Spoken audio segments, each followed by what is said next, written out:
faço ambulatório aqui de contracepção, né? Um dos ambulatórios que eu faço, além do ambulatório de climatério, tá? E vamos falar um pouquinho sobre métodos contraceptivos. Eu já adianto que é uma aula longa, tá? Então, assim, se vocês se sentirem muito cansados, vocês me avisem. E eu acho melhor eu ministrar a aula, e aí, se vocês tiverem dúvida, vão anotando ou vão mandando pelo chat, e aí no final eu respondo todos os questionamentos, tá bom? Perfeito. Então vamos lá, deixa eu compartilhar aqui minha tela. Aí eu acho que eu tenho que abrir aqui, só um minutinho. Cancelar aqui.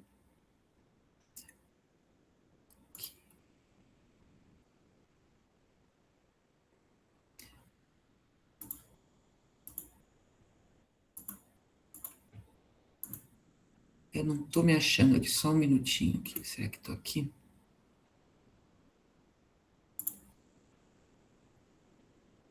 Não foi, né?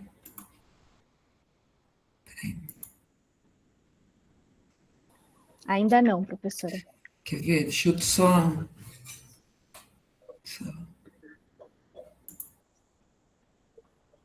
ver se dá certo aqui.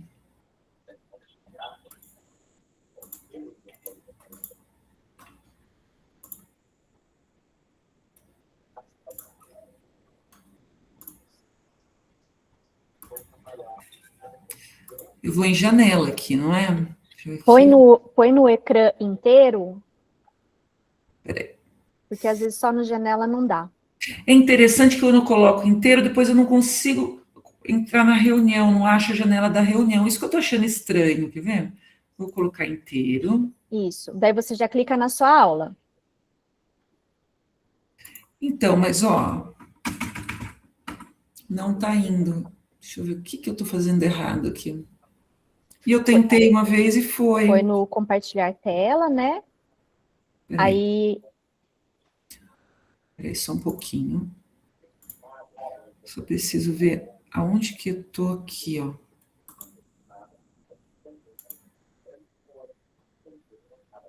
Então, eu coloco tela inteira, não vai. Isso. Daí você clica na tela, lá embaixo. No desenho da tela. Então, mas... Isso, agora foi. Aí agora você já abre a sua apresentação. Isso. Deu certo? Deu certo. Ah, então tá bom. Aí pode abrir a janela na apresentação do PowerPoint mesmo, pode abrir normal. Deixa eu só... Isso.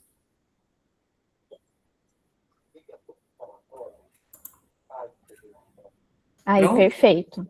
Então, Aí ele voltou. Aí. Deu certo? Deu certo. Tá. A janelinha do Meet aparece aí para vocês ou não? Você pode fechar, pode minimizar, porque a gente já está vendo você. Tá. Isso. Eu posso fechar aqui, então? Pode. Não, se você... Alô? Ah, deu certo. Deu certo? Eu achei que Eu eu achei que você ia sair da reunião também. Pronto. Então, vamos lá. Então, Perfeito.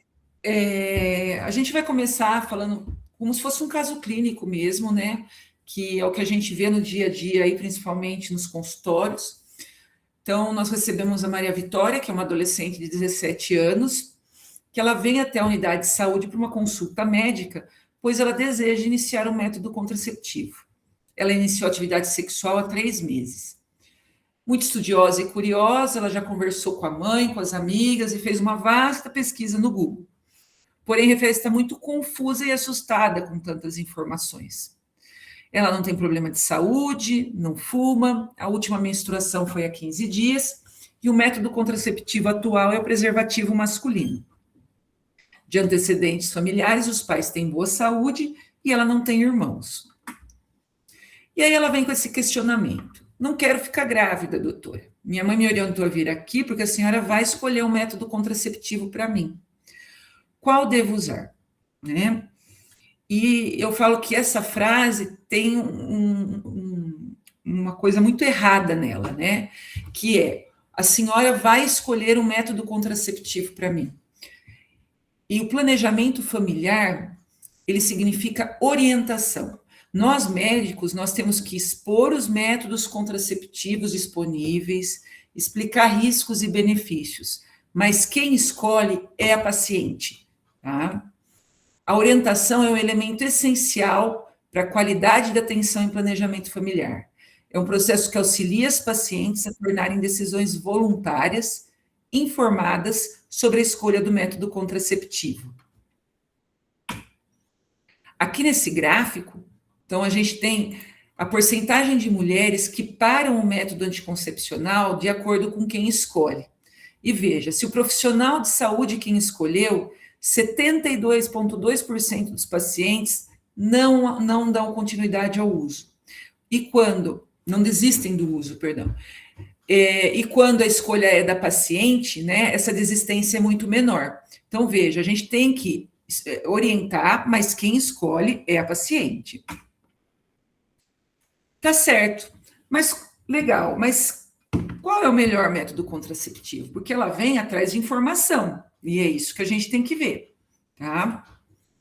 O contraceptivo ideal é aquele que tem alta eficácia, que elimina ou reduz o risco de dano, que tem efeitos colaterais aceitáveis, que tem um preço acessível e que traga benefícios não contraceptivos. Mas então, quais são os contraceptivos existentes? Né? Nós temos dois tipos de contracepção: a contracepção hormonal e a contracepção não hormonal. Tá? Vamos começar falando da hormonal, que é a que a gente mais utiliza, por ter mais eficácia. Tá?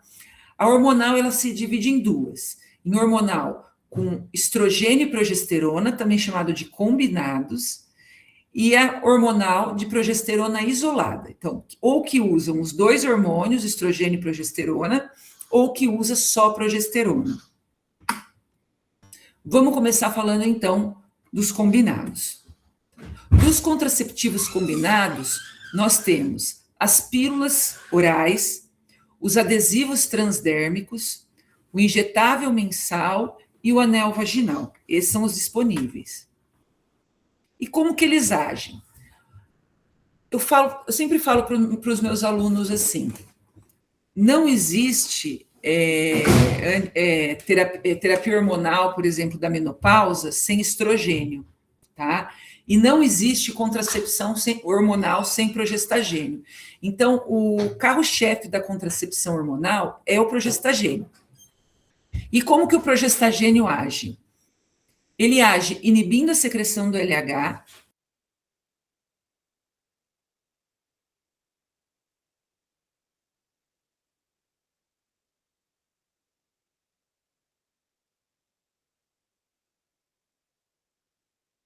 Professora, só um minutinho que eu sem querer apertei aqui para pausar as falas e pausei a sua também, desculpa.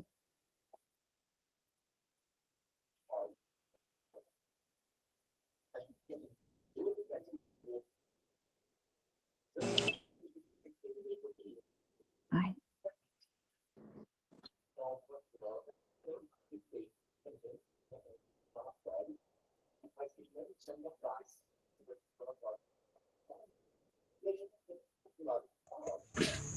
Desculpa, pronto. Desculpa, gente. Professora, ela tem que ativar o microfone pro... Professora, você consegue ativar o microfone de novo?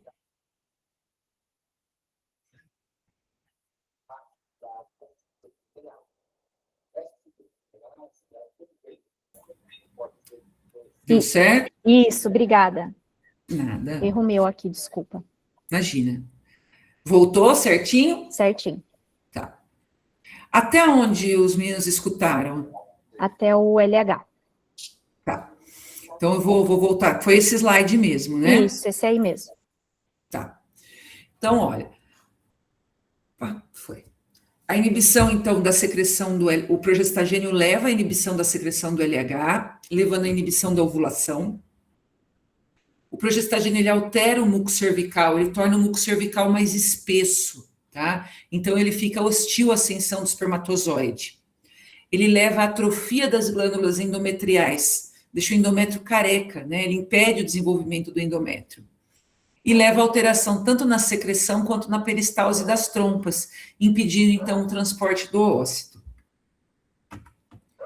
E o estrogênio, então, para que ele serve se você falou que é o progestagênio o grande responsável pela contracepção, né? Quando você tem a inibição, o estrogênio ele leva à inibição da secreção do FSH e ele acaba inibindo também o crescimento folicular. Mas a principal ação dele é potencializar a ação do progestagênio, tá? Ele aumenta os números de receptores de progestagênio. Ele mantém o padrão do sangramento mais cíclico, mas não agrega eficácia. Então, o que ele ajuda? Ele ajuda o anticoncepcional a tornar a mulher, entre aspas, um reloginho, sangrar certinho, tá? Coisa que o progestagênio isolado, às vezes, não consegue, e a mulher acaba tendo escapes no decorrer do mês. Os anticoncepcionais combinados, orais, são os mais usados no mundo, ainda são, tá? Seu principal mecanismo de ação, como eu já falei, inibir a ovulação. Estrogênio e progestagênio em diferentes esquemas e doses. Então, hoje no mercado nós temos a grande maioria dos anticoncepcionais orais combinados são de etinil-estradiol, que é um derivado sintético do estradiol, tá? Mas também nós temos o valerato de estradiol e o 17-beta-estradiol, que são estrogênios naturais, e agora, o ano passado, a gente teve a entrada do estetrol, né, que é um estrogênio natural produzido pelo fígado fetal. Tá? Então, esses são os tipos de estrogênio que a gente tem nas combinações que estão no mercado. E o progestagênio, a gente tem vários tipos de progestagênio, tá? A gente tem os derivados da 17-doxprogesterona, que eles têm uma atividade mais antiandrogênica, tá? Como a ciproterona, clormadinona. Os derivados da 17-nortestosterona, que eles têm uma atividade mais androgênica, ou o derivado da 17-alfa-espironolactona, que tem um efeito mais antimineralocorticoide, que é a drosperinona. Tá?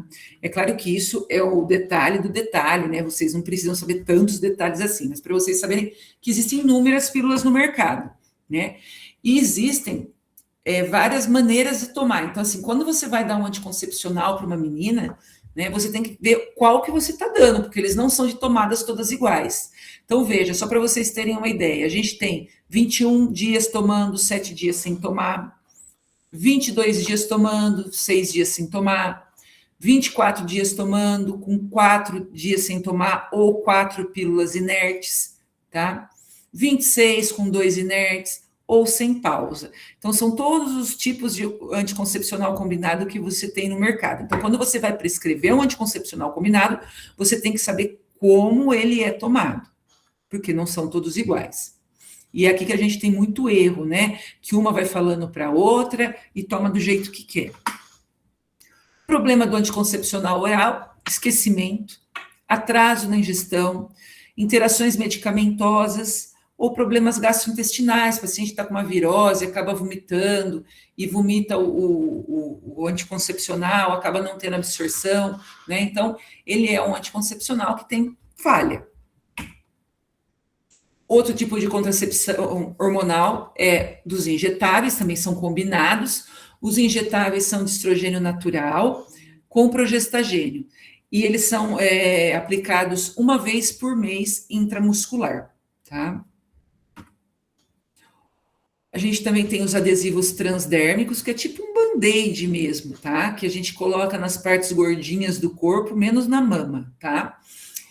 Ele é como um band-aid, então o lado aderente é protegido por um plástico transparente que você tira e gruda na pele, ele gruda bem. E ele libera diariamente estrogênio, que é o etinil-estradiol, e a progesterona, tá? Quando você compra a caixinha, ele vem com 3 adesivos. Você vai colocar um adesivo por semana, e aí uma semana você fica sem usar, que é quando a mulher vai menstruar. Mas você pode também usar sem pausa. A gente só tem uma marca no mercado hoje, tá? Então, esses são os combinados. Agora a gente vai falar os hormonais e progestagênio isolado. Também nós temos o anticoncepcional oral, os injetáveis, o DIU hormonal e os implantes. Os orais, nós temos 2 no mercado, são as pílulas com 75 microgramas de desogestrel, que devem ser tomados sem pausa, e as pílulas com 4 comprimidos de hidrosperinona, que é 24 comprimidos mais 4 inertes, tá? Como qualquer progestagênio isolado, o problema dele é que às vezes fica com escape, mas de 20 a 60% das pacientes param de menstruar com ele. No caso aqui da drosperinona isolada, ela é mais recente, essa aqui ela promete que você vai menstruar durante os 4 inertes, mas é muito comum a paciente tomar e não menstruar, isso não é problema, tá? Outro anticoncepcional de progestagênio isolado é a tão conhecida minipílula, que é a norestesterona de 0,35, ela inibe a ovulação somente em 40% dos ciclos. Que ela age como? Ela age atrofiando o endométrio e espessando o muco cervical. Ela fica, a gente deve prescrever a minipílula somente em casos de lactação exclusiva, porque a minipílula ela necessita ser tomada de uma maneira muito regrada. 3 horas de atraso já daria falha, tá? Então, um anticoncepcional hormonal que a gente usa mesmo só na época de lactação exclusiva, pela grande chance de erro de tomada. Outro somente de progesterona é o acetato de medroxiprogesterona de depósito, que a gente conhece aí como Depo-Provera, que é o trimestral intramuscular profundo. É dos progestágenos o que mais leva à menorreia, tá? Mas ele pode retardar o retorno da fertilidade em até 4 meses, porque, como diz o nome, ele é de depósito, tá? Mas após 8, 9 meses você já não acha ele mais no organismo. É o único anticoncepcional hormonal que está relacionado a ganho de peso e diminuição de massa óssea. Então, quando a paciente vem falando para você, mas eu comecei a tomar esse anticoncepcional e eu ganhei peso. Aí você vai falar, pela literatura, somente o injetável trimestral está relacionado ao ganho de peso. Provavelmente deve ser erro alimentar que temos aí, tá? E o implante subdérmico, né? O implante subdérmico é o Implanon, é a única marca que a gente tem no Brasil. Ele é um fino bastonete, ele parece um palitinho de dente, tá? De 4 centímetros. E ele contém o etonogestrel. O etonogestrel, que é uma progesterona, né? Que quando cai no organismo, ela vira desogestrel. Ele é colocado no braço não dominante da paciente por um profissional treinado. Ele dura, por enquanto, na nossa bula, 3 anos. Esse ano, os Estados Unidos já liberou ele para 5 anos. No nosso ambulatório, a gente já está deixando 5 anos. E leva a menorreia de 20% a 40% das pacientes. O mecanismo de ação, tanto dos progestágenos orais, quanto injetáveis, quanto implante, é o mesmo que eu falei lá atrás, tá? É a ação da progesterona sem a ação dela isolada, né? Então, você não vai ter o progestagênio para aumentar o receptor de progesterona. Isso que acontece, leva a contracepção do mesmo jeito, mas, como eu disse, pode levar a sangramento inesperado. E o dispositivo intrauterino, por que eu falo ele separadamente, né? Porque o mecanismo de ação é diferente. Então, aqui a gente tem o dispositivo intrauterino, no Brasil a gente tem 2, que é o Mirena e o Cailina, tá? Ele é um T de plástico e nessa haste central é que eu tenho o reservatório hormonal da progesterona que se chama levonorgestrel. Então, aqui está o Mirena, que ele é um pouquinho maior, tá? E o Cailina, tá? Que ele é menor. A duração do Mirena hoje é de 8 anos, tá? Mudou esse ano, mudou o ano passado na bula brasileira, mas a gente já deixa 8 anos, há cerca de 5 anos, que quando mudou nos Estados Unidos, e o Cailina ainda vale 5 anos. Qual é o mecanismo de ação? Então, eles não agem inibindo a ovulação. Eles agem espessando o muco cervical, que impede a ascensão da espermatozoide. Ele diminui a motilidade espermática e diminui também a sobrevivência do esperma. E ele atrofia o endométrio. Principais mecanismos desses 3, espessamento do muco e atrofia do endométrio. Ele reduz em até 90% o volume menstrual e ele pode levar a menorreia em até 60% depois de 6 meses de uso. Hoje o Mirena, não o Cailina, mas o Mirena, além de contracepção, ele é muito usado para controle de sangramento. Mas as minhas amigas falaram da pílula do dia seguinte. E aí, ela é segura? A pílula do dia seguinte também é um contraceptivo de progestagena isolado. É uma medicação que a gente usa para prevenir a gestação após a relação sexual desprotegida ou após falha de uma contracepção reconhecida. Por exemplo, ela estava tomando anticoncepcional oral e esqueceu, ou injetável e esqueceu, né? Então, ela acabou tendo relação e usa a contracepção de emergência. Ela é de uso ocasional. No Brasil, a gente tem as pílulas de levonorgestrel de dose única, ou aquelas que são tomadas em 2 doses com intervalo de 12 horas. O mecanismo de ação da contracepção de emergência, na realidade, ele inibe ou atrasa a ovulação, esse é o principal mecanismo. Mas ele pode bloquear ou suprimir o pico do LH, impede a ruptura do folículo, ele não tem efeito após a ovulação, tá? Então, assim, se a mulher usou e ela já ovulou, se pegar esse período, né, existe a chance dela engravidar sim. E, além disso, ele pode levar a alterações transitórias no muco cervical, migração de espermatozoide e motilidade das tubas. Então, não é uma medicação para a gente usar de maneira rotineira. Reduz o risco de gestação de 60% a 94%. A maior eficácia é se essa ingestão for feita nas primeiras 12 horas, tá?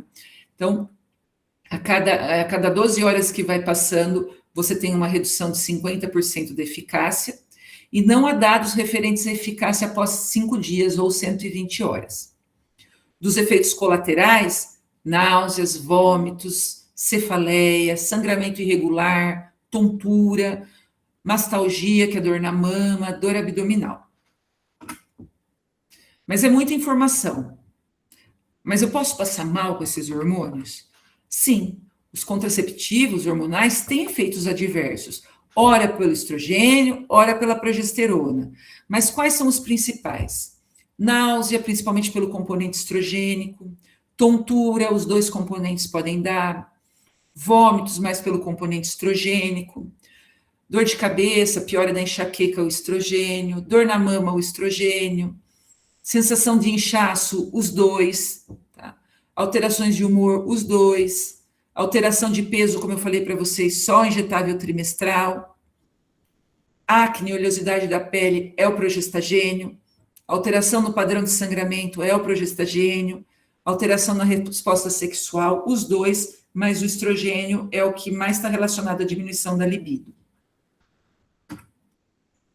Mas eu li sobre trombose, né? E eu tenho medo. Então, assim, a mídia não nos ajuda no sentido essa é uma capa de uma revista, né, da época.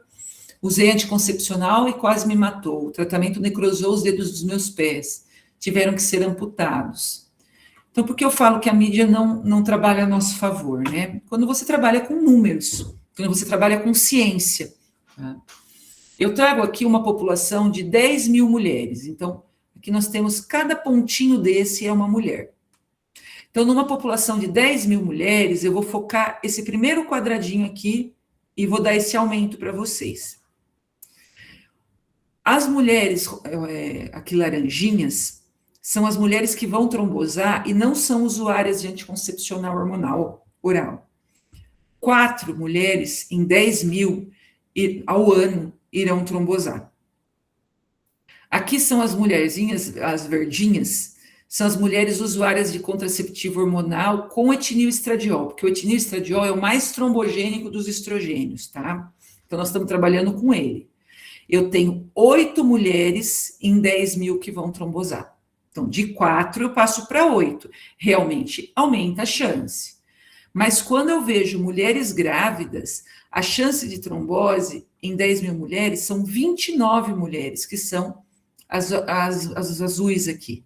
Então, veja, a chance de eu trombosar por gravidez e puerpério é muito maior do que o uso do anticoncepcional. Então, você não pode sair falando, não use o anticoncepcional porque ele dá trombose. A chance é muito pequena. Veja a população que nós temos aqui. Mas não tem nada sem hormônio, né? Tem contracepção não hormonal. Na contracepção não hormonal, Quais são os principais? O principal é o dispositivo intrauterino de cobre, tá? Mas nós temos também os métodos de barreira e depois, com menos importância, os métodos químicos, conhecimento de fertilidade, amenorreia e lactação, e aqui, que é importante, os cirúrgicos.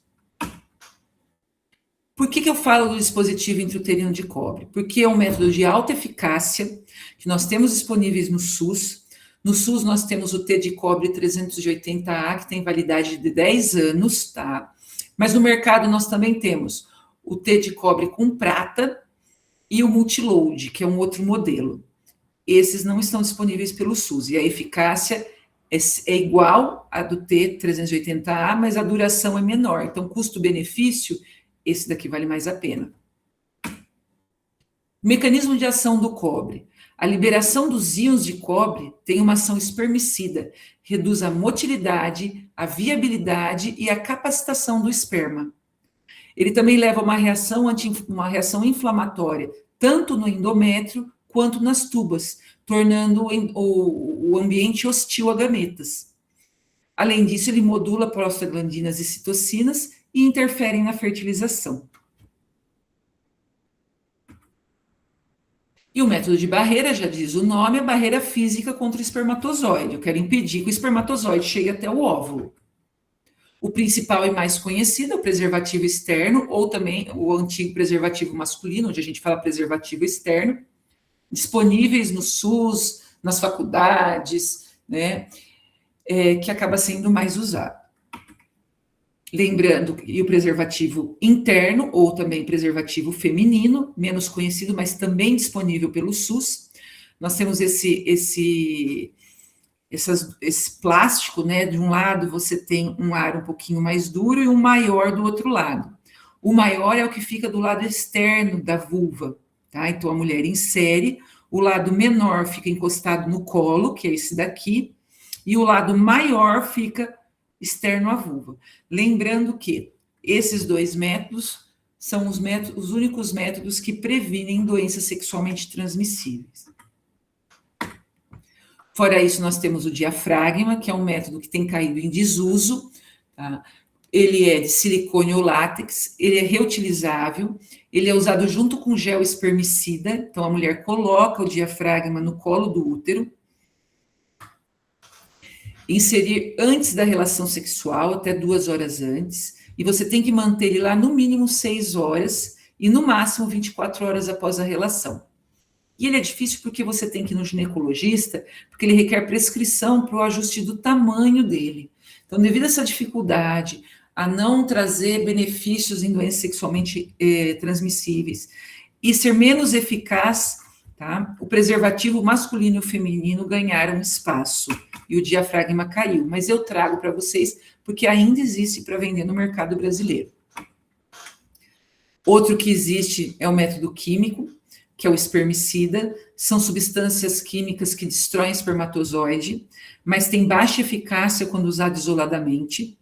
Geralmente ele é usado combinado com diafragma. Fora isso, ele pode causar irritação na vagina e no pênis, facilitando, então, as infecções sexualmente transmissíveis. Trago também os métodos baseados na percepção da fertilidade, né?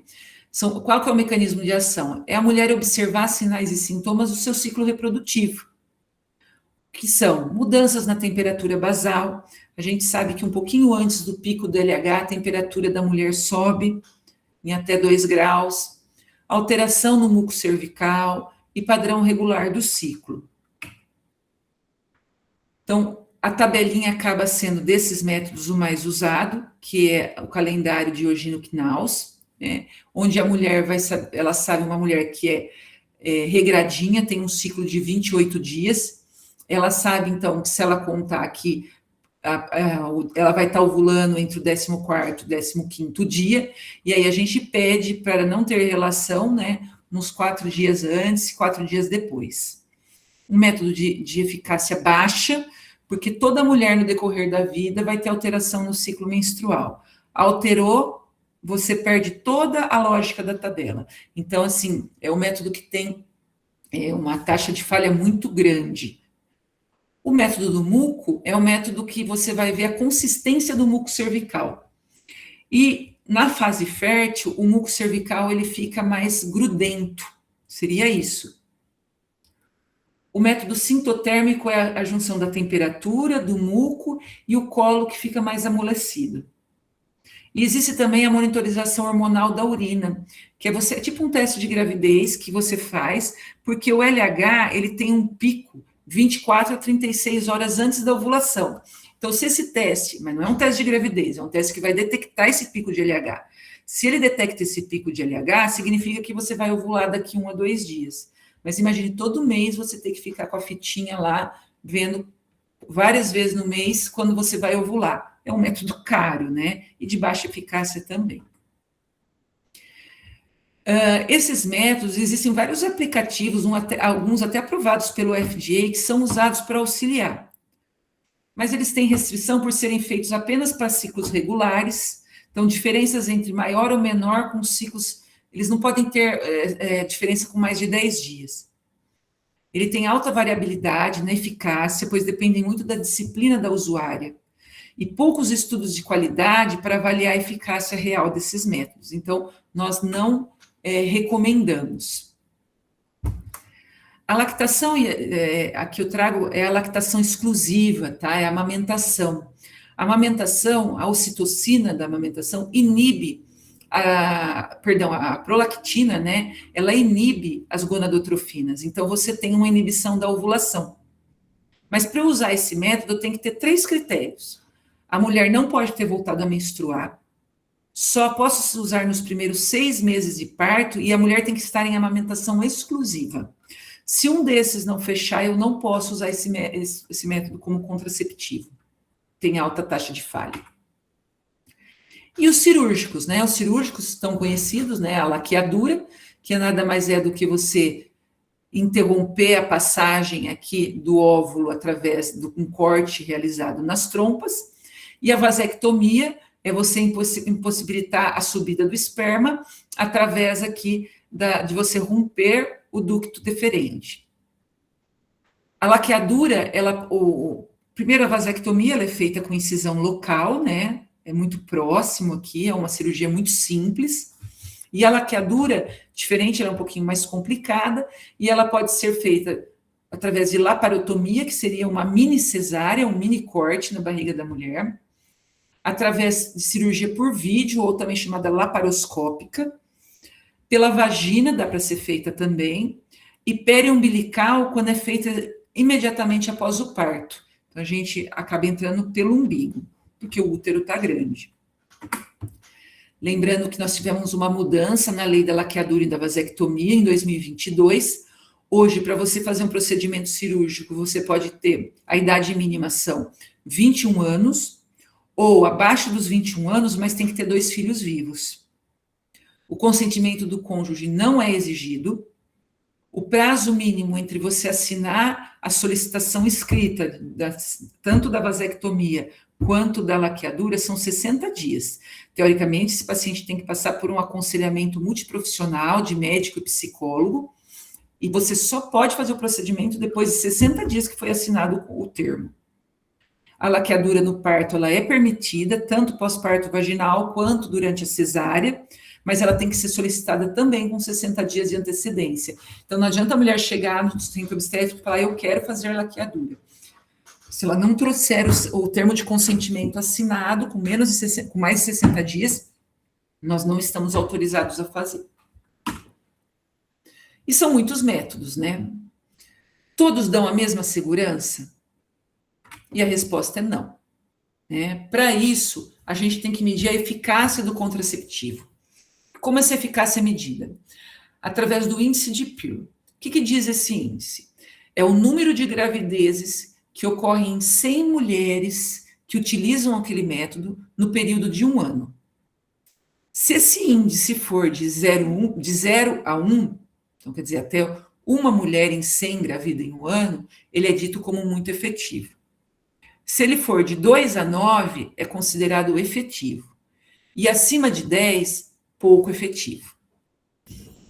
Para isso, vocês vão ver que tem tabelas que trazem o índice de Pearl, o uso perfeito e o uso habitual. O uso perfeito, ele vai trazer quase que todos entre o muito efetivo e o efetivo, porque é aquilo que vem em bula, tá? A gente tem que sempre trabalhar com o índice de Pearl com o uso habitual. E o que é o uso habitual? É aquele uso que prevê esquecimento, que prevê atraso de ingestão, interações medicamentosas e problemas gastrointestinais. Então, vejam, aqui eu tenho o índice de Pearl, aqui eu tenho o que é do uso ideal e do uso real. Então, você veja que o uso ideal, ele muda pouco. O que muda é o uso real, o habitual, e é com esse que a gente vai trabalhar. Então, veja, para o método de barreira, né, o condom masculino, por exemplo, olha só, 16 de índice de Pearl, pouco efetivo.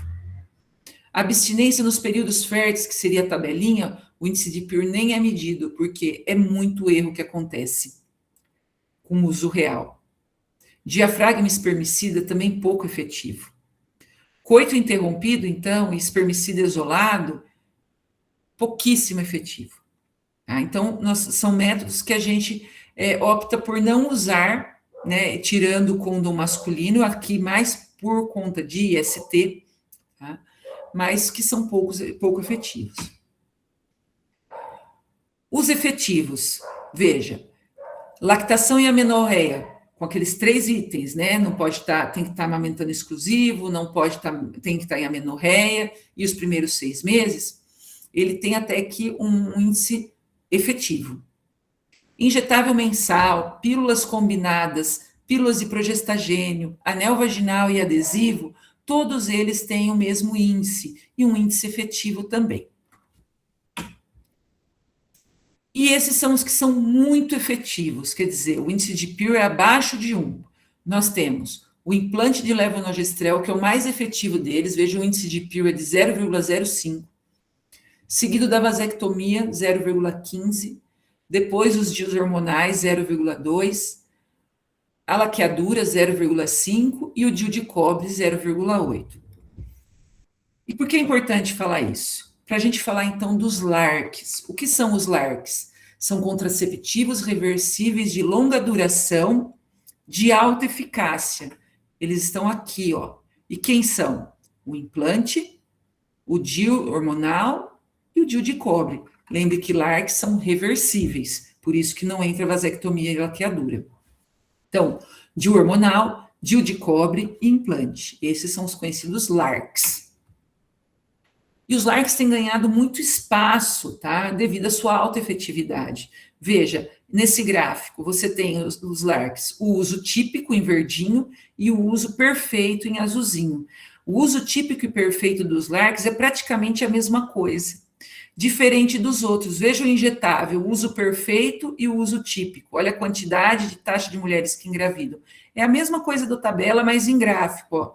Contracepção combinada, aqui o adesivo, o anel vaginal, então o uso real acaba deixando a desejar. E a taxa de continuidade, então aqui a gente tem a taxa de continuidade e satisfação após 12 meses de um uso de um método contraceptivo.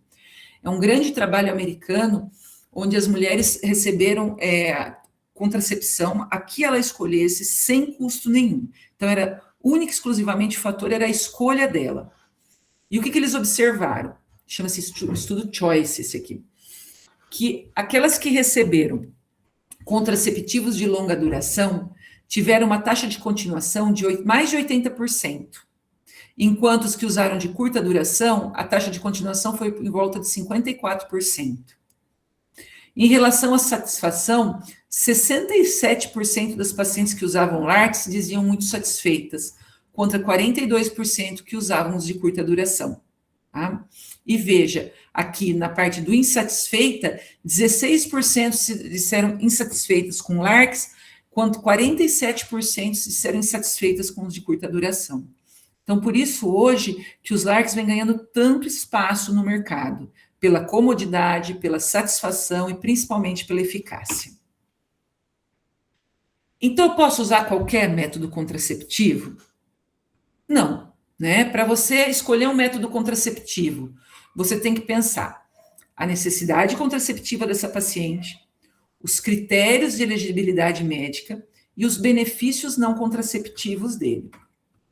E para isso, a gente tem aqui a categoria, né, do uso da contracepção, que é dita pela OMS, que é dividida de categoria de 1 a 4. Categoria 1, a medicação pode ser usada sem restrição e você pode utilizar o método. Categoria 2, os benefícios do uso superam os riscos e você pode utilizar o método. Categoria 3, os riscos do uso do método superam os benefícios, usar apenas na falta de opção. Tá? Então, a gente indica não utilizar o método. E 4, os riscos com o uso do método são inaceitáveis, então você não pode utilizar o método. Ou seja, para cada paciente, a gente sempre tem que aplicar essa nota, baseada nos antecedentes pessoais e familiares. Para isso, existem vários aplicativos, livros, né? Hoje até a inteligência artificial, é muito fácil você ter acesso a esses critérios de elegibilidade. Então, nós temos esse critério de elegibilidade para cada doença, para cada situação, a gente procura e a gente acha esse critério de elegibilidade. E é isso que eu queria falar para vocês. Perfeito, muito esclarecedora a aula, doutora. Deixa eu ver se temos algumas perguntas aqui no chat. O pessoal está aberto agora, então, para tirar dúvidas com a professora. Algumas reações. Estão tímidos hoje. Espero que ninguém tenha dormido. Não, eles estavam aqui com a câmera ligadinha, bonitinhos, né? Muito legal, viu, doutora Eneida? Eu vi no ano passado, mas esse ano prestei atenção em mais algumas coisinhas diferentes aqui da contracepção. Foi excelente a aula. Pessoal, ninguém tem mais nenhuma dúvida para a professora? Soraya, eu tenho uma pergunta. Pode falar, Jô. Então, Joana. Doutora, tudo bem? Tudo, Joana. Eu estava pensando aqui, a parte dos DIUs hormonais. A gente sabe, né, que normalmente os hormônios vão inibir a ovulação. Já no caso do DIU, pode ou não inibir a ovulação, né, nas pacientes, depende da pessoa. Por exemplo, tem gente que vai tomar e não vai inibir a ovulação, e tem gente que toma e inibe a ovulação, dependente da quantidade de hormônio, ou não. O Mirena e o Cailina, que são os dois DIUs hormonais que a gente tem, o mecanismo de ação não é inibir a ovulação, porque é a ação direta do progestagênio no endométrio, né? Então, qual o mecanismo de ação do DIU hormonal? Espessamento do muco cervical e atrofia do endométrio. Ah, mas pode ser que algum mês a paciente não ovule? Pode. Às vezes aquela progesterona local, ela acaba retendo um folículo, né? É muito comum, principalmente nas usuárias de Mirena, elas fazerem cistos, né? E são cistos benignos, às vezes até volumosos, que nada mais são do que folículos que acabaram retendo por conta daquela progesterona local. Então, pode acontecer? Pode, mas não é o mecanismo de ação, tá? Ele não inibe a ovulação. Então, assim, quando você quer usar um método contraceptivo, por exemplo, um exemplo, assim, paciente que tem TPM, a gente sabe que quem usa método contraceptivo contínuo melhora a TPM. Eu não vou indicar para essa paciente o Mirena, porque todos os sintomas ela vai ter. Então, a paciente vai ter, às vezes, irritação, mastalgia, ela vai ter. Então, Mirena a gente não usa para TPM, por exemplo. Tá? Então, guarde que o mecanismo é o único progestágeno isolado de ação local mesmo. E quando, por exemplo, a paciente, ela toma um anticoncepcional, direto às vezes, ou na pausa mesmo, quando faz a pausa, e tem o durante tomar os comprimidos, ela tem sangramento de escape. O que significa isso no corpo?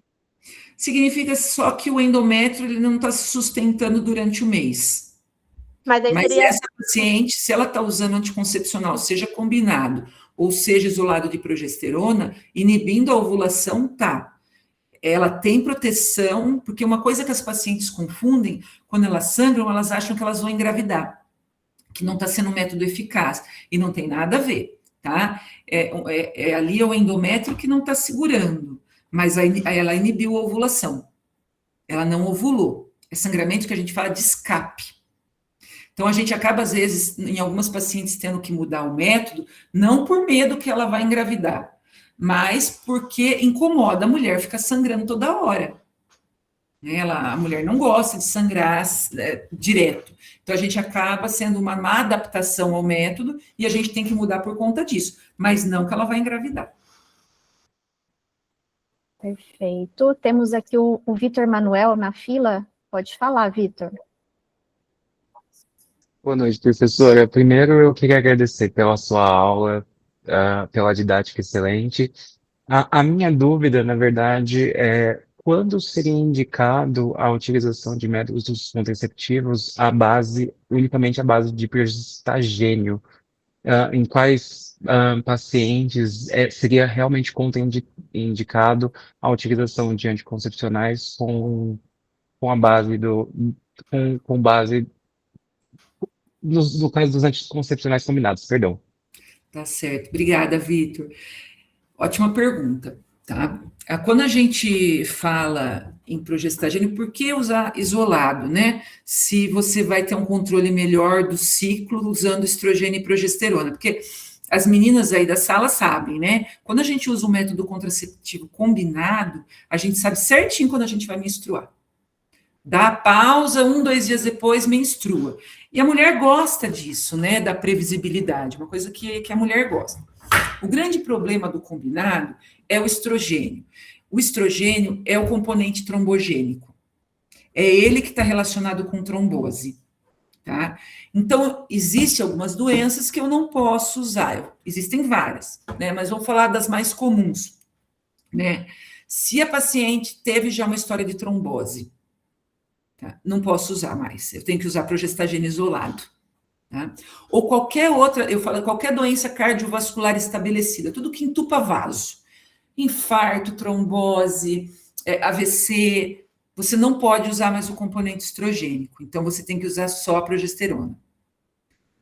Outros casos, tabagismo acima dos 35 anos, você tem uma chance maior de trombose, então mulheres tabagistas acima dos 35 anos tem que passar para progestagênio isolado. Enxaqueca com aura. Enxaqueca com aura é outra coisa, né? Que você também não pode usar estrogênio, porque enxaqueca com aura está relacionada a maior chance de AVC no futuro. O que mais? Hipertensão descontrolada. Uma paciente que é hipertensa descontrolada, ela também tem maior chance de evento cardiovascular. Então, sempre você tem que pensar assim, tudo que eleva a chance cardiovascular, é melhor eu tirar o estrogênio do jogado. Agora, uma paciente jovem, rígida, né? Não tem por que você não usar o combinado. Quer ver uma que vai se beneficiar muito? Paciente jovem, rígida, com acne. Tá? O combinado é o melhor, porque o estrogênio, ele diminui a testosterona livre. Então, ela vai ter melhora de oleosidade de pele, de oleosidade de cabelo, de aumento de pelo no corpo, né? Então, assim, ele tem a indicação dele. E se a paciente é uma paciente rígida, jovem, não fuma, não tem enxaqueca, ela pode usar. Tá? Então, é claro que as contraindicações do estrogênio são muitas, né? Por isso que existem esses aplicativos, mas estou falando das coisas mais que a gente mais vê no dia a dia. Perfeito. Eu vou seguir aqui com as perguntinhas. Esclareceu, Vitor? Esclareceu. Muito obrigado, professor. Temos mais umas perguntinhas aqui no chat, da Carol Araújo. Ela gostaria de saber se o Implanon pode ser colocado durante a amamentação 1 a 2 meses após o parto. O Implanon, eu falo que ele é uma das 7 maravilhas do mundo. Porque o Implanon, ele quase que não tem contraindicação, né? Ele pode ser colocado em qualquer momento, ele só não pode ser colocado pela grávida, tá? Mas, assim, acabou de ter, inclusive, assim, o meu sonho como ginecologista que trabalha com contracepção é que toda adolescente saísse da maternidade com Implanon. Toda mulher, né? Uhum. A gente teve, nos últimos anos aqui em Botucatu, nós conseguimos implantes através de uma emenda parlamentar. né? Os deputados sempre colocam ali, a gente foi atrás, conseguiu e ganhou, e a gente comprou tudo em Planon. E num primeiro momento, quando chegou mais, que a gente conseguiu 2 emendas, né? A primeira foi para todas as idades. E a gente colocava na maternidade, a gente oferecia, né? E se a paciente topasse, a gente já colocava, ela saía de lá com o Implanon. Nós tivemos uma redução muito importante no número de gestações aqui em Botucatu, Que né? legal. Hoje a gente tem um ambulatório de Implanon só para adolescente. Para adolescente, cai como uma luva, Uhum. porque adolescente esquece, né? Hoje a pílula ainda é a mais usada por adolescente, mas adolescente esquece, tá? Faz parte, quem não foi adolescente, né? Então, assim, para adolescente ele é ótimo. Uhum. A gente pode usar em diversas comorbidades, o implante realmente, e é uma taxa de eficácia muito alta, né? Você veja que ela é maior do que os métodos cirúrgicos. É. Então, pode sim, pode colocar em qualquer momento. Muito legal. Não sabia que estava disponível aqui, né, em Botucatu, né? Então, a gente tem por conta de emenda parlamentar, agora acabou, agora a gente conseguiu via Ministério Público também, aí sempre vai dando um jeito. Mas esse ano foi aprovada uma lei do implante no SUS, Que legal. tá? Uhum. Ainda a gente não tem, porque entre o governo aprovar Uhum. e chegar, são coisas bem diferentes, Sim. né? Mas foi aprovado. A gente não sabe só se vai chegar para todo mundo ou vai chegar só para a população adolescente vulnerável. Uhum. Tem muitas prefeituras que elas trabalham à parte, porque elas veem que, assim, se você pegar o quanto custa um implante, principalmente se você comprar em grande quantidade, né? E o preço que traz uma gravidez na adolescência, por exemplo, Uhum. em qualquer momento, mas na adolescência principalmente, esse indivíduo não vai mais para o mercado de trabalho, o próprio custo do parto, tudo, vale muito a pena. Então, a gente tem várias prefeituras que já disponibilizam o implante e o DIU hormonal. Uhum. Para ter uma ideia, eu vou falar de Botucatu, né? A prefeitura de Botucatu disponibiliza o implante para pacientes drogaditas e psiquiátricas. Né? São pacientes que têm que usar, porque uma coisa legal do implante também é que ele quase não tem interação medicamentosa. Ele não tem interação medicamentosa. Então, assim, é uma paciente psiquiátrica, ela usa um monte de medicação, a gente sabe que não vai interferir. Diferente, por exemplo, do anticoncepcional oral e injetável, que interfere. Legal, muito legal. Tem mais uma perguntinha aqui no chat, depois eu volto para quem quer falar, tá bom? Então, a Ellen, ela perguntou se o DIU de cobre não é recomendado para pacientes com SOP, devido ao aparecimento de cistos, da possibilidade, né, do aparecimento dos cistos. Quem dá cisto é o DIU hormonal, não o DIU de cobre, tá? E o DIU hormonal, esses cistos não tem nada a ver com SOP. Uhum. Ele não tem nada a ver. Então, você tem que pensar assim, o DIU de cobre zero hormônio.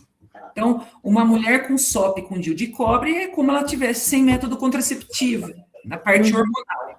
Né? Ela vai ter as mesmas manifestações que ela teria sem nenhum tratamento. Tá? E o DIU hormonal, tá? A gente sabe que apesar da ação ser local, a progesterona ela é um pouquinho mais androgênica, então ela pode dar acne. Qualquer método de progestagênio isolado. Por quê? A gente não sabe se é o progestagênio que dá acne ou se é o estrogênio que tira a acne. Pela diminuição da testosterona livre. Então, para a SOP, o método combinado é o melhor. Tá, perfeito. Gente, me dá um minutinho para eu pegar o carregador do laptop, que ele está dando aqui que Vai falhar. Só assim, um minutinho para eu pegar ali. Só um Tá, minutinho. joia. A gente já vai para as perguntas. O próximo é o Alessandro, tá bom, Alessandro? Se quiser já abrir o microfone, pode abrir. Tá bom, Pro. Obrigado. Eu vou esperar a professora voltar, então. Tá, joia.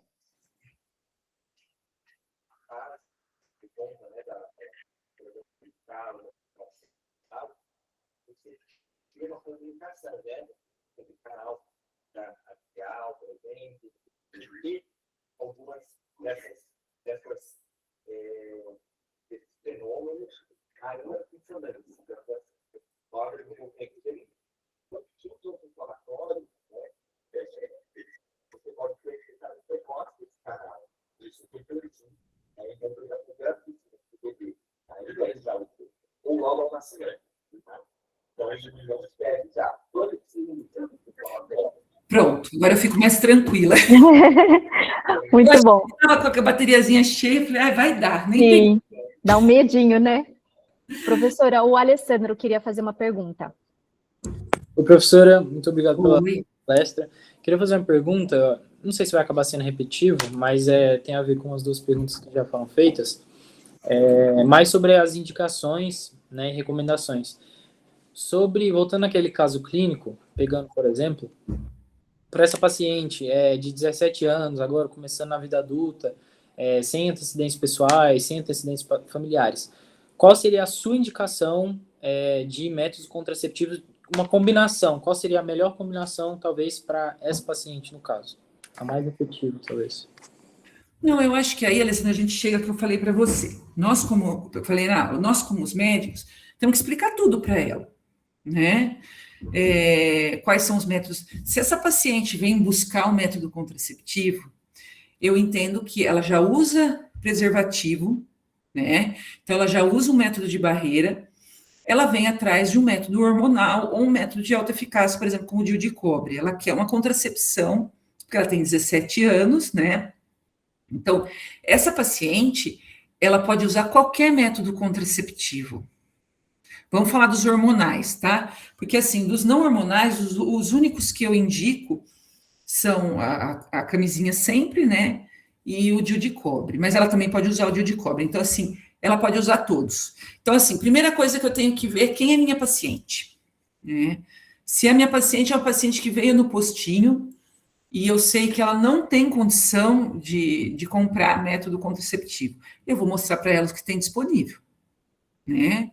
Eu posso até falar de todos, mas eu vou sempre dar maior importância àquilo que eu posso fornecer para ela. Porque não adianta nada eu dar a melhor pílula do mundo se daqui mês que vem ela não consegue comprar. Tá? Eu falo, a gente tem muito isso eu falo para os alunos que acabaram de se formar, né? Um negócio é cuidado com a amostra grátis e cuidado com o anticoncepcional que você usa, né? Porque as meninas, elas vão atender, então elas usam lá, eu uso o Yasmin, eu adoro o Yasmin, acho ele ótimo. E eu vou passar para minha paciente. Ele é ótimo, só que ele custa caro. Então, essa paciente vai usar um mês e não usa mais, ou nem compra. Ou você tem esse anticoncepcional lá, porque o cara da farmacêutica passou, fez a propaganda, deixou um monte lá de anticoncepcional. Eu vou dar para essa paciente. Tá, ela usa as amostras. Quando ela for ver o preço, ela para de usar. Tá? Então, primeiro você tem que ver o perfil da tua paciente, né? E conversar sincero isso com ela, né? Então, eu queria te dar anticoncepcional tal, ele custa tanto, dá para você? Não dá. Então, vamos trabalhar com o que a gente tem, né? Dá, eu consigo. Aí você prescreve. Mas quem escolhe o método é ela. Então, ela pode chegar falando, eu expliquei tudo, e ela vai falar assim, eu quero pílula. Mas o implante mais eficaz, isso pressupondo que eu tivesse tudo, né? Não, eu quero usar pílula. Não adianta você querer mudar, ela quer usar pílula. Então, vamos trabalhar na melhor pílula para ela, né? Então, não adianta você impor alguma coisa para a paciente. Ela não vai usar. Então, você tem que ver, você tem que explicar. A nossa função como médicos é saber os métodos disponíveis e explicar para a paciente não falar bobagem. O que a gente mais vê aí é gente falando bobagem. Por exemplo, eu fui lá, fiz um ultrassom e eu tô com um cisto. Aí o médico do postinho falou que eu tenho que tirar o DIU para o cisto sumir. Bobagem, vai estudar, tá? Outra coisa, eu tô usando implante, eu tô sangrando, o médico do posto falou que eu tenho que tirar o implante, porque senão eu vou ficar grávida. E isso eu escuto direto. Tá? Então, a gente tem que, assim, não faça malefício, acho que isso é o mais importante. Com certeza. Obrigado. Outra coisa também que acontece muito a paciente, de repente, isso já aí para quem vai para as especialidades, né, que a gente vê muito, então ela faz uma trombose. Uhum. Simplesmente o médico tira e dá alta. Tá? Ou então, ele acha que a paciente tem algum risco de trombose, né? Então ele tira e manda ela embora. Ou, o seu anticoncepcional, ela vai no neurologista, vai piorar a sua enxaqueca, para de tomar. Ela para, mas ela vai engravidar. Uhum. Então, procurem não suspender a medicação, mas procurem orientá-la a procurar o ginecologista para fazer a troca. Você orienta a necessidade, só que você não suspende. Você orienta e ela vai atrás disso, tá? Se é um caso mais grave, paciente, por exemplo, paciente trombosou, você está com ela no hospital, você fala para ela, explica que ela tem que procurar um ginecologista para iniciar uma contracepção, senão ela vai engravidar, aí ela vai retrombosar, com certeza. Muito obrigado. Temos tempo para mais uma perguntinha? Isa Santini? Pode perguntar, adoro responder. Pode falar, Boa Isa. noite, Pro. Eu queria saber, em relação ao DIU que você estava comentando com a Joana, que tem pacientes que acontece essa menstruação e tem pacientes que vão parar de acontecer, no caso do Mirena, que é o DIU hormonal, né? E aí, no caso de pacientes que já estão próximos da menopausa e não tem essa menstruação, a gente vai fazer a investigação da menopausa ou a gente vai esperar tirar esse DIU para investigar? O DIU, ele não vai interferir nos sintomas de menopausa. Nenhum progestageno isolado vai tirar sintoma de menopausa. Quem vai tirar os sintomas se estiver usando o combinado. Porque lembra que eu falei que quem tira os sintomas da menopausa é o estrogênio. Então, assim, se ela está usando um DIU, vamos supor, um DIU hormonal, ela vai ter os sintomas da menopausa, ela vai começar com onda de calor, principalmente. E você pode, sim, fazer terapia hormonal, inclusive o Mirena é um protetor de endométrio, tá? Então, a gente pode iniciar a terapia hormonal sem tirar o DIU. Porque essas mulheres a gente tem que tomar cuidado, porque não a menopausa, mas a perimenopausa, onde ela tem sintoma climatérico, mas ela ainda ovula. E você precisa dar método contraceptivo para ela. Para uma paciente sem comorbidades, você pode manter a contracepção combinada até os 50 anos. De progestágeno isolado até os 50. Tá? Agora, o DIU é uma beleza quando elas estão com DIU, porque daí a gente consegue fazer terapia hormonal só com estrogênio, não precisa da progesterona, porque ela tem o DIU já. Entendi, muito obrigada. Temos mais uma pergunta aqui no chat. A Rita gostaria de saber sobre as contraindicações dos métodos injetáveis e se ainda são indicados pelo SUS. Não sei se eu entendi a pergunta, Rita. Os métodos injetáveis têm no SUS. O que tem no SUS, tá? Hoje, a gente tem a pílula combinada no SUS, a gente tem o injetável mensal, o injetável trimestral, a pílula e o DIU de cobre. Isso é o que a gente tem hoje no SUS, tá? As contraindicações dos injetáveis, se for injetável combinado, segue igual a pílula. Se ela trombosou, ela não pode usar mais.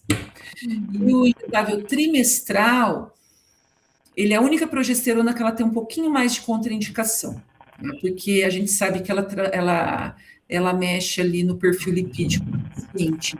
Então, tem algumas coisas, por exemplo, uma hipertensão descontrolada, ela seria uma categoria 3. Você até pode usar, mas assim, se você não tiver outra coisa. E do mais, ela segue a dos progestágenos igual. Então, você tem que ver se é de uma injeção de progestágeno isolado ou se ela é combinada. Tá certo, obrigada. E a Giovana tem uma pergunta aqui. Em pacientes com doenças crônicas e inflamatórias, como o lipedema, que existe uma sensibilidade ao estrogênio, deveríamos evitar combinados com estrogênio, ou isso depende mais do perfil da paciente? Essa decisão é feita pelo estágio da doença? O lipedema, ele é uma coisa muito nova para a gente, né? Inclusive, até na última SOGESP teve uma mesa só sobre isso. E na literatura quase não se acha nada de contracepção e lipedema. Mas uma coisa que a gente chegou a um consenso é que, assim, deve-se evitar combinados, né? E tentar fugir das progesteronas que retenham líquido, né? Então, tentar as progesteronas mais neutras, mais naturais, É isso. E aí sempre, né, o DIU é o que menos tem efeito sistêmico, então acho que seria o que ela mais se beneficiaria. Legal. Ótima pergunta, hein, Gi? Muito bom. Acho que terminamos aqui as perguntas dos alunos. Temos mais alguma coisa? Alguém quer levantar a mãozinha? Acho que foi tudo, né? Eu tenho uma dúvida prática, assim, em relação à colocação de DIU em adolescentes. Se vocês precisam pedir o consentimento dos pais quando o adolescente lá, tem seus 15, 14 anos e procura sozinho o serviço de saúde e decide que quer colocar o DIU. Como que é a questão legal, assim, da colocação? É muito difícil, Soraya, uma adolescente querer colocar DIU, principalmente nessa situação ainda tão novinha, né? Sim. Porque dói, né? Uhum. A inserção dói. Mas, assim, pelo Estatuto da Criança e do Adolescente, você tem que fornecer um método contraceptivo para ela. Uhum. Se ela tiver na cabeça que ela quer colocar o DIU, você tem que colocar. É claro, quando a gente vai colocar um DIU, como ele dói, sempre existe a chance de reflexo vagal. Uhum. Né? Então, a gente sempre nunca pede para o paciente vir sozinho. Então, é muito difícil uma adolescente querer colocar. Né? Uhum. Os casos que eu tive, que já coloquei, tá? Os casos que eu tive, a mãe estava junto.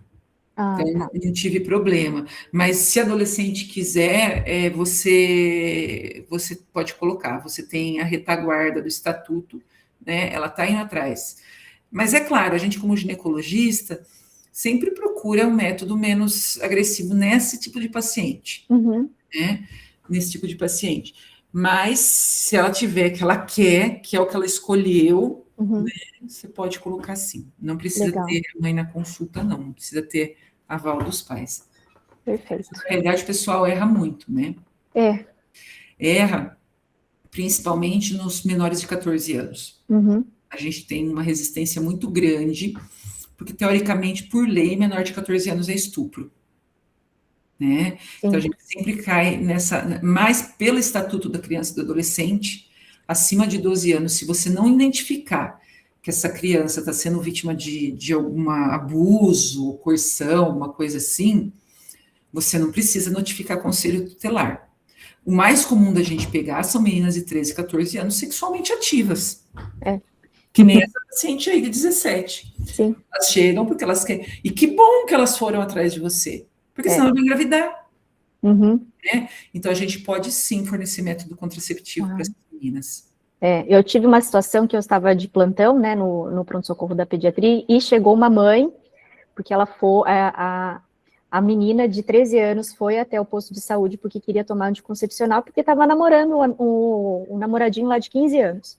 A mãe ficou sabendo, quer dizer, os profissionais do posto de saúde notificaram a mãe que a filha estava lá buscando, a mãe foi para a polícia, porque falou que era um boletim de ocorrência, quis fazer boletim de ocorrência contra um menino de 15 anos, e aí a primeira coisa que a menina falou quando eu entrei na sala, ela falou assim, eu nunca mais volto naquele posto. É isso que acontece, então, e a gente tem, isso daí é muito comum. Uhum. Eu tenho um projeto aqui, que a gente chama Projeto Saber Mais, que a gente está indo nas escolas, e o meu público é aluno de 8º e 9º ano. Né, que eu vou falar sobre método contraceptivo, tudo. E aí, os pais não querem que participe. Uhum. Não querem, como se assim, se a criança não assistisse isso, ela deixasse de fazer. Né? E o que mais acontece é igualzinho que você falou aí. A menina vai pedir ajuda e você estraga tudo. Ela não vai deixar de ter relação porque a mãe fez isso. Uhum. Ela vai continuar e ela vai voltar grávida. Então, ela pediu ajuda e a gente negou. Né? Então, assim, é delicado. Mas eu vejo, quando eu fui falar disso, né, trabalhar com as equipes de saúde do município, eu escutei isso do próprio pessoal da enfermagem, que eles são orientados a acionar o conselho tutelar. Péssimo, né? É péssimo, é péssimo. Agora, se você está vendo que a menina está sendo vítima de abuso, alguma coisa que você acha que não está certo, você pode sim acionar. Agora, na maioria das vezes, ela tem um namoradinho, que na maioria das vezes também é adolescente, e eles já estão tendo relação há muito tempo. Uhum. Exato. É contenção de danos, né? Adolescente, a gente tem que conter os danos. É bem isso. Matheus, quer fazer mais uma pergunta? Professor, eu gostaria sim. Boa noite, doutora, tudo bem? Noite. Eu estou aqui refletindo um pouco com relação ao Implanon, né? Até a questão que a senhora comentou com relação ao projeto que vocês fizeram em Botucatu para adolescentes oferecendo a maternidade. Só que, em paralelo, a gente tem a questão das ISTs, né? Então, assim, na minha cabeça, o adolescente, ele vai pensar muitas vezes ali no método contraceptivo, né? Mas, em paralelo, a gente vai ter um aumento dessas ISTs. Como que vocês têm lidado, qual abordagem tem sido utilizada para tentar minimizar isso? E um outro ponto do Implanon também adolescente tem a questão muito instável, né? Ela decide colocar o Implanon hoje, daqui um ano ela resolve e fala, pronto, não quero mais, eu quero tirar. Como que funciona? É simples isso? Acaba sendo um pouco complicado. A primeira pergunta é, sempre que a gente faz uma orientação contraceptiva para o paciente, a gente sempre orienta método de barreira também, tá? Mas o método de barreira, ele é pouco efetivo. Lembra que eu falei ali na aula? Tem um índice de PIR de 19, porque colocam errado, né? Porque esquecem de usar. Então, o fato ela estar com Implanon, né, não aumenta o não uso da camisinha. Porque a menina, quando ela é bem orientada, ela usa os dois, tá? O que acontece é que você vai falar, então eu não vou dar um método pensando que vai aumentar a IST, mas vai engravidar também, né? Então você tem que colocar as coisas na balança. O ideal é você orientar sempre a usar os dois. Mas é aquele negócio, adolescente, principalmente adolescente, não usa, né? Então, justamente isso que eu fiquei aqui Não pensando, usa. se vocês utilizam alguma outra metodologia ali para A tentar... gente sempre orienta. Então, assim, toda vez que a gente coloca um implante, eu sempre falo, você sabe que isso vai te evitar só gravidez. E eu sempre falo isso para elas. E você sabe que filho a gente cria.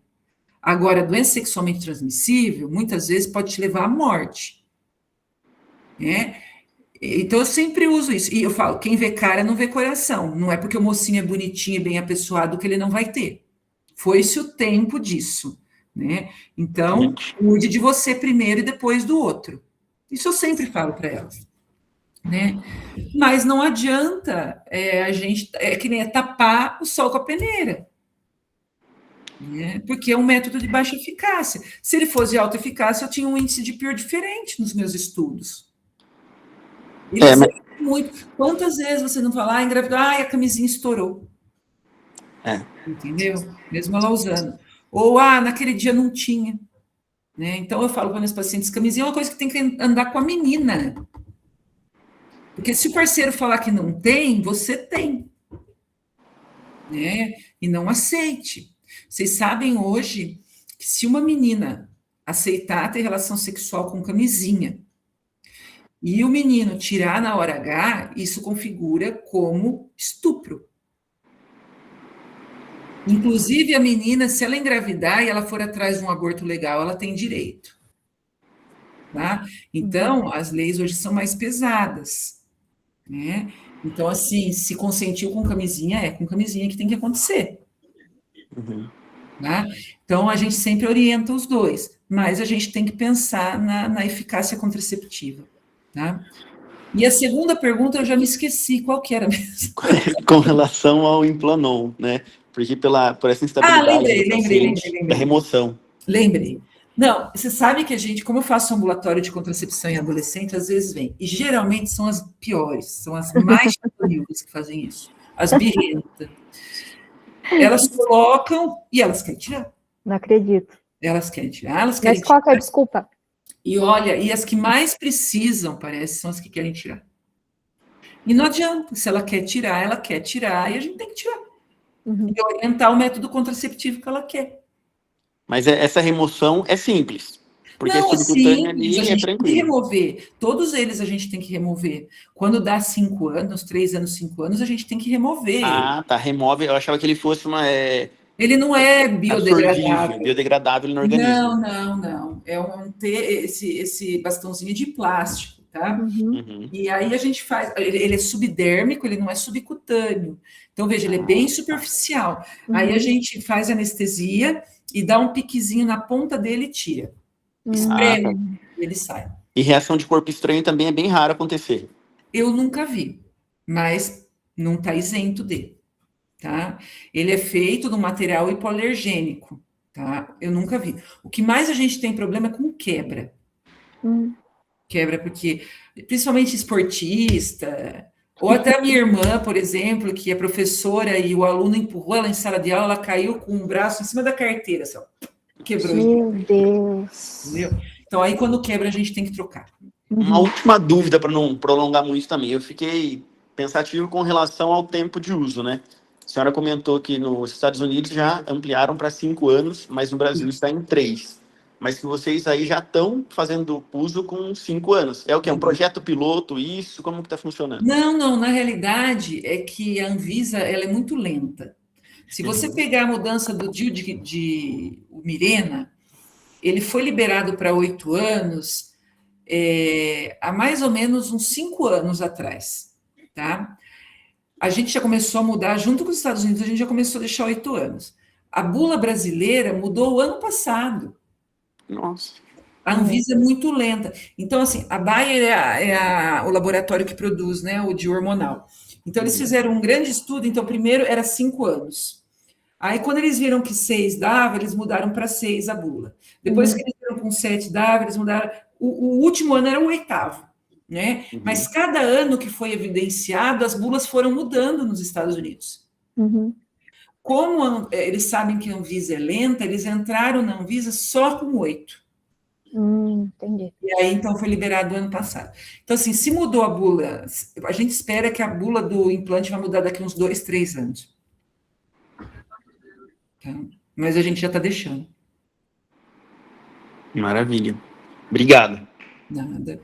Excelente. Acho que estamos chegando no finzinho, que senão eu vou ter que criar outro link, né, pessoal? Mas muito obrigada pela aula, novamente. Obrigada pelos alunos também, pela participação, né, pelas perguntas muito legais que fizeram aqui para a professora. E eu vou pedir de novo, só se você pode disponibilizar a aula em PDF, para eu poder colocar para os alunos depois. Sim, disponibilizo sim. Te mando. Muito bom. Muito obrigada, boa noite, bom descanso. Para vocês também, foi um prazer estar aqui com vocês. Obrigada. E até o ano que vem. É um assunto muito interessante, eu gosto bastante. Precisando, estamos por aqui. Sim, até o ano que vem, com certeza. Até. Tchau, Obrigada, gente. viu? Tchau, tchau.